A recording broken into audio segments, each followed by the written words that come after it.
안녕하십니까. UPBS 뉴스를 시작하겠습니다. 네, 먼저 국내 소식입니다. 19일 정부가 코로나 바이러스 감염 확산 방지를 위해서 수도권 사회적 거리 두기를 좀 더 강화하였는데요. 그러면서 수도권 소재 교회에 비대면 예배만을 허용하고 그 외 모든 모임과 활동을 금지시켰습니다. 이에 대해서 한국교회연합이 한국교회와 정부에 호소문을 발표하였습니다. 한국교회연합은 19일 오후 한국교회와 정부를 향한 호소문을 내 소속 교단과 산하교회가 방역당국의 감염 예방 수칙을 철저히 준수할 것을 당부하는 한편 무조건 대면 예배를 금지한 정부의 조치는 공권력 남용이자 몇몇 교회 사례를 전체 한국교회에 전가하는 징벌적 조치나 다름없다며 대면 예배 금지 조치에 대한 재고를 요청했습니다. 또 한국교회를 향해서 그동안 방역에 소홀함은 없었는지 되돌아보며 점검함으로써 피해가 전체 한국교회뿐 아니라 전 국민에게 확산되지 않도록 노력을 다해주기를 부탁하였습니다. 그러나 정부가 서울과 경기도 내 모든 교회에 대면 예배를 금지하는 조치를 내린 것에 대해서는 반대하는 입장을 표명하면서 세속의 권력이 교회 예배까지 마음대로 결정하는 것은 종교 탄압으로 받아들일 수밖에 없다고 말했습니다. 이어 대면 예배와 비대면 예배 방식 또한 기도하면서 하나님께 드리는 예배가 침해받지 않도록 지혜를 모아갈 것이라고 말했습니다. 네, 한국 교회를 향한 정부의 제재에 대해서 미국과 영국에서도 강한 비판이 일고 있습니다. 미국의 북한 인권운동가인 수잔 숄티 대표는 한국 정부가 코로나를 빌미로 한국 교회를 차별적으로 제재하며 종교의 자유를 제한하고 있다고 강한 우려를 표명했습니다. 영국의 대표 시사 주간지인 이코노미스트도 문재인 정부가 권위주의적이라며 지적하고 나섰습니다.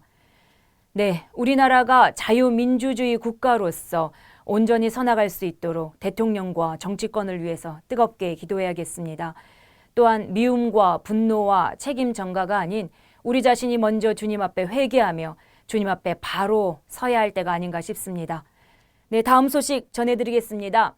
여성가족부에서 작년부터 전국 초등학교와 도서관에 배포한 책들이 초등학생의 초기 성애화와 동성혼, 동성애를 조장한다는 비판이 일고 있습니다. 지난 17일 한국교회 언론에는 논평을 통해 여성가족부를 비판하였는데요. 여성가족부가 배포한 나다움 어린 책 가운데에는 동성애를 정상으로 가르치고 남녀의 성관계 모습을 적나라하게 묘사하여 외설적이며 초등학생들에게 조기 성애화를 한다는 학부모들의 반발이 거세지고 있다라고 말하면서 나쁜 교육에 분노한 학부모연합이 여성가족부가 배포한 책을 분석한 자료를 그 근거로 소개했습니다. 아빠 인권 선언에 이어서 엄마 인권 선언 책도 살펴보도록 하겠습니다. 1조. 완벽하지 않을 수 있고 모든 것에 대해 전부 알지 못해도 되며 틀리거나 깜빡할 수 있는 권리. 12조. 견디기 힘들 정도로 불행하다고 느낄 때는 자신의 인생을 바꿀 수 있는 권리. 이혼한 뒤에 하루 종일 아이를 보지 않아도 될 권리. 15조. 원하는 대로 사랑할 수 있는 권리, 원하는 대로 아이를 가질 수 있는 권리. 이 15조 같은 경우는 아빠 인권 선언이랑 같은 내용이네요. 그런데 그림이 내포하고 있는 것은 좀 다른 듯 합니다. 원하는 대로 사랑할 수 있는 권리는 보니까 레즈비언 커플이네요. 그죠?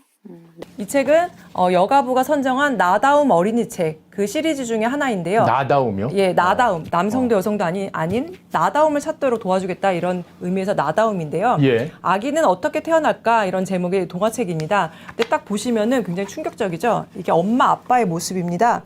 이렇게 묘사를 합니다. 성관계를 묘사를 하고요. 이어서 지금 보시는지 모르겠는데 적나라하게 성관계를 그림으로 이렇게 보여줍니다. 초중고교의 교과서도 예외가 아닙니다. 초등학교 5학년 교과서에 실린 권장도서 품목에 난 빨강이란 책이 있는데 이 책은 자유행위를 노골적으로 표현한 내용이 실린 책입니다. 또한 중고등학교 교과서에도 자유행위와 성관계를 권장하는 내용이 노골적으로 담겨 있는데 지구문화 출판사의 중학교 보건교과서 76쪽에는 학생의 성관계를 위한 피임 교육 내용이 담겨 있습니다.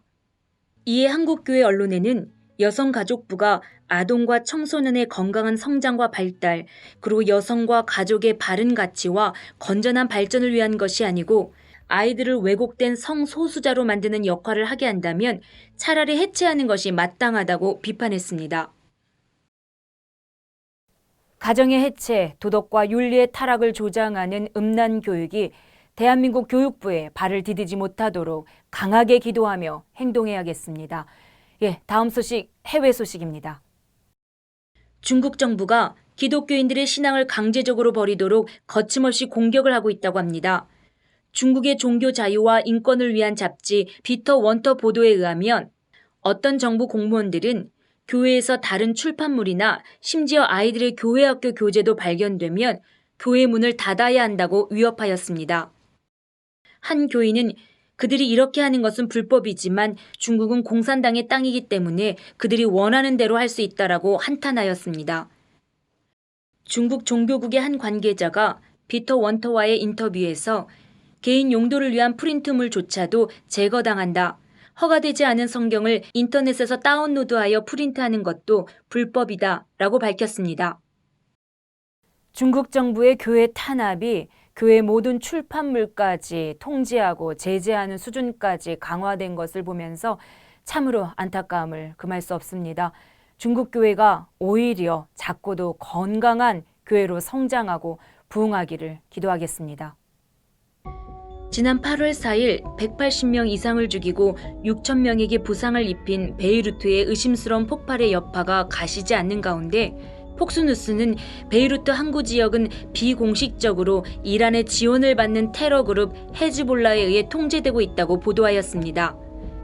이스라엘 방위군 퇴역 장군 아모스 야들리는 헤즈볼라는 시민들의 거주지를 사용하여 무기들을 숨기고 있다. 사실 그들은 시민들의 거주지로부터 미사일을 발사한다. 그들은 민간인 거주지를 방패로 쓰고 있는 것이다. 라고 말하였습니다. 레바논 시민들은 경제를 파탄에 빠뜨리는 정부를 비난하며 시위를 벌였는데요.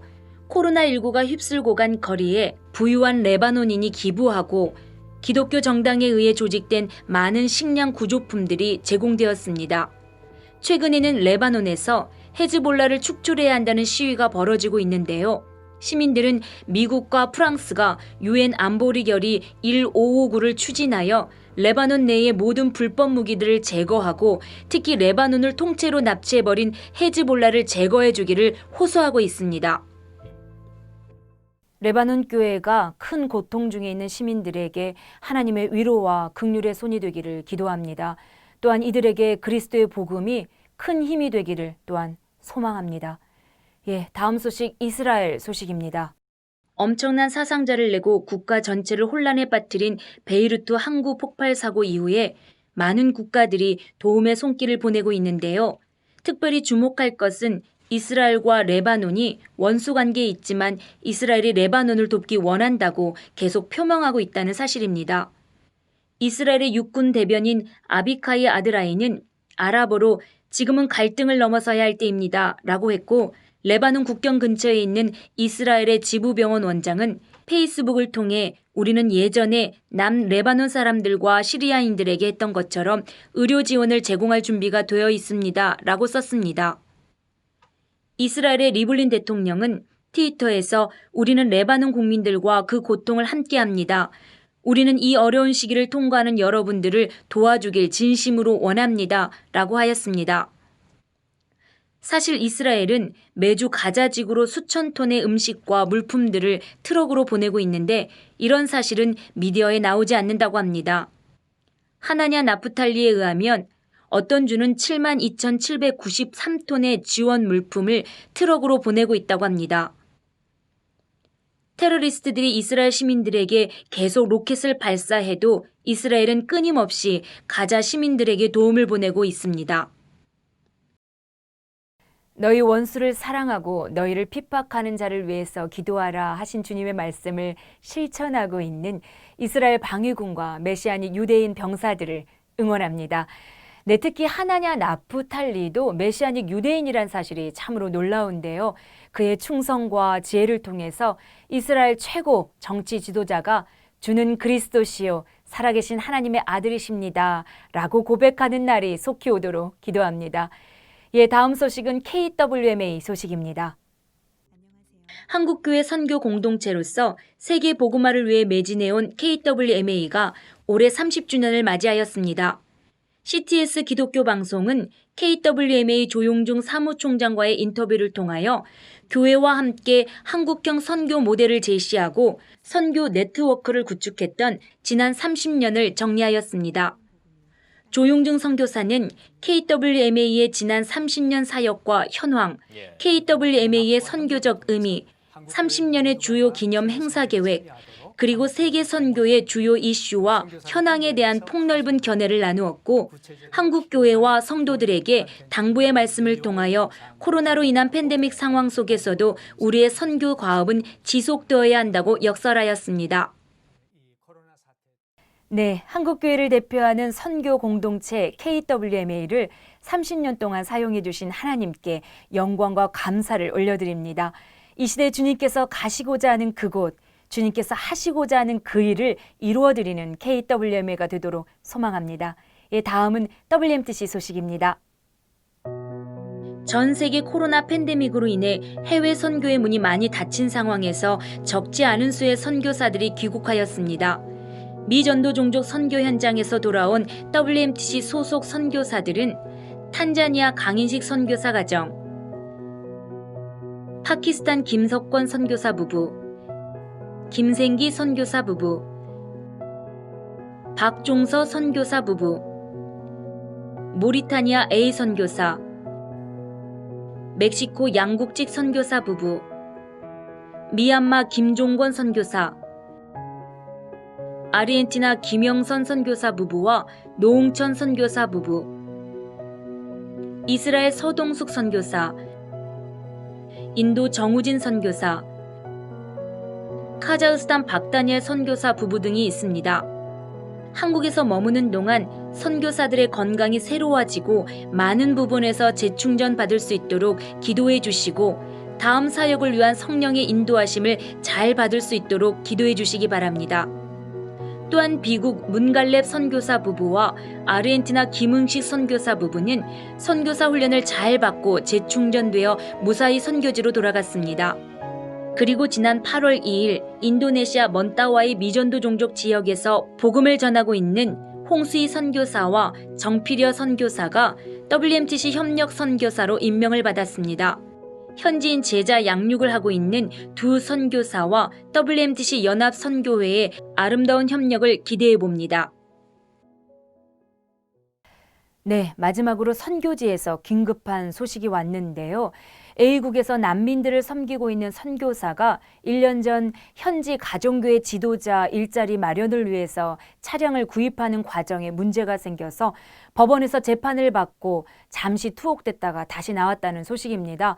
최종 판결이 9월 초에 나온다 하니 이를 위해 기도 부탁드립니다. 네, UPBS 뉴스를 마치겠습니다. 감사합니다.